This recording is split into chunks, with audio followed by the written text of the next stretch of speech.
गरमीच्या दिवसात नॉनव्हेज खायचं का हा प्रश्न अनेकांना पडतो. कारण व्यायाम करतो, प्रोटीनची तर गरज असते, मात्र नॉनव्हेज खाल्ल्याने त्रास होईल अशी भीतीसुद्धा असते.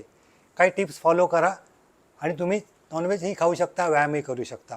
मुख्य म्हणजे जर तुमचं प्रमाण जे आहे नॉनव्हेजचं ते थोडंसं कमी ठेवा. सुरुवातीला काही दिवस म्हणजे 18 ते 20 अंडी काही बॉडी बिल्डर खातात, त्यांना बघून तुम्ही तसं खात असाल, पचत जरी असेल तरी या गरमीच्या दिवसात थोडंसं कमी करा. 10 किंवा 12 काही दिवस ठेवा, हळूहळू वाढवा. चिकनच्या बाबतीत सुद्धा तेच आहे. रेड मीट खास करून म्हणजे मटण असेल किंवा काही मासे खास करून या दिवसांमध्ये पचायला कठीण जातात. त्यामुळे सवय नसेल तर आता त्याची सुरुवात करू नका डाएटमध्ये. कधीतरी खाऊ शकता, नाहीतर खात असाल, खायचा प्लॅन करत असाल तर थोड्या थोड्या प्रमाणात वाढवा.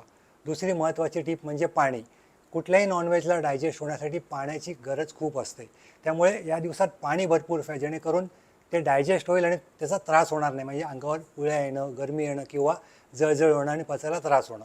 तिसरं महत्त्वाचं, नॉनव्हेज हे पचायला असंही कठीण असतं. त्यामुळे खाल्ल्यानंतर दुसरा मीलचा जो गॅप आहे तो या उन्हाळ्यामध्ये वाढू शकतो. म्हणजे 3 ते 3.5 तासांमध्ये व्यायाम करणारे लोक खातात, मात्र खास करून रेड मीट आणि फिश खाल तर 4 ते 5 तास तुम्हाला कदाचित भूक लागणार नाही. त्यामुळे हे गणित आहे ते पण थोडं मॅनेज करावं लागेल. मात्र या गरमीच्या दिवसात सुद्धा शरीराला सर्व तऱ्हेच्या प्रोटीनची गरज असते. त्यामुळे नॉनव्हेज खात असाल तर तुम्ही कंटिन्यू करू शकता.